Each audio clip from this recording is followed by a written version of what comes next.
নতুন দিল্লীত অনুষ্ঠিত ইণ্ডিয়া AI ইম্পেক্ট সামিট 2026ত প্ৰধানমন্ত্ৰী নৰেন্দ্ৰ মোদীয়ে ভাষণ প্ৰদান কৰি কয় যে ভাৰত এতিয়া কেৱল AI বিপ্লৱৰ অংশই নহয়, ভাৰতে ইয়াৰ নেতৃত্বও দিছে। তেওঁ M.A.N.A.V ভিজনৰ কথা উল্লেখ কৰি AIক নৈতিক উত্তৰদায়ী আৰু সৰ্বজনীন কৰাৰ আহ্বান জনায়। তেওঁ কয় যে AIয়ে মানুহৰ সামৰ্থ্য বহুগুণে বৃদ্ধি কৰি ভৱিষ্যতৰ এক নতুন ছবি অংকন কৰিব। গুগলৰ 70,000 কোটি টকাৰ বিশাল বিনিয়োগ ঘোষণা। গুগলৰ CEO সুন্দৰ পিচায়ে ভাৰতত ডিজিটেল আন্তঃগাঁথনি আৰু AI খণ্ডত 70,000 কোটি টকাৰ এক বিশাল বিনিয়োগৰ কথা ঘোষণা কৰিছে।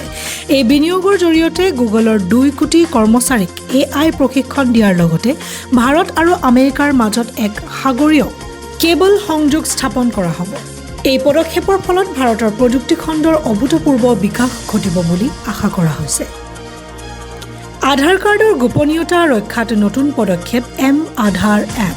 কেন্দ্ৰীয় চৰকাৰে আধাৰ কাৰ্ডৰ সুৰক্ষা সন্দৰ্ভত এক ডাঙৰ সিদ্ধান্ত গ্ৰহণ কৰিছে। এতিয়াৰে পৰা আধাৰ কাৰ্ডৰ ভৌতিক ৰূপত নাম, ঠিকনা আৰু জন্মৰ তাৰিখ প্ৰকাশ্যে দেখা নাযাব।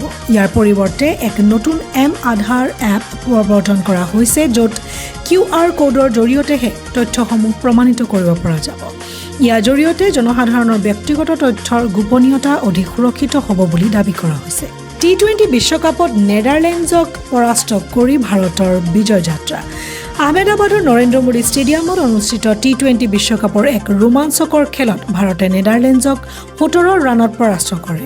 শিৱম ডুবেৰ বিস্ফোৰক 66 ৰান আৰু বৰুণ চক্ৰৱৰ্তীৰ নিয়ন্ত্ৰিত বলিঙৰ সহায়ত ভাৰতে 193 ৰান সংগ্ৰহ কৰিছিল।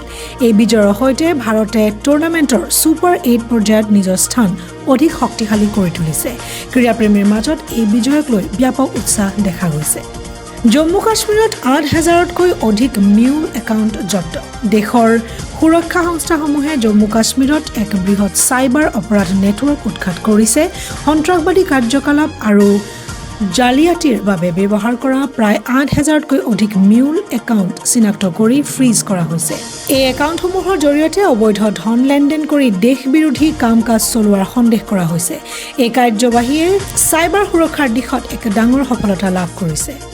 অমিত শ্বাহৰ অসম ভ্ৰমণ আৰু সীমান্ত সুৰক্ষা পৰ্যবেক্ষণ। কেন্দ্ৰীয় গৃহমন্ত্ৰী অমিত শ্বাহ আজি নিশা বৰাক উপত্যকাৰ শিলচৰত উপস্থিত হ'ব।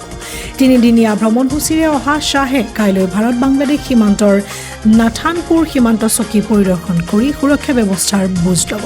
ইয়াৰ উপৰিও তেওঁ শিলচৰৰ পৰা ভাইব্ৰেণ্ট ভিলেজেছ প্ৰগ্ৰেম 2.0 মুকলি কৰিব, যাৰ লক্ষ্য হৈছে সীমান্তৱৰ্তী গাঁওসমূহৰ সৰ্বাংগীন উন্নয়ন আৰু ডিজিটেল সংযোগ স্থাপন কৰা।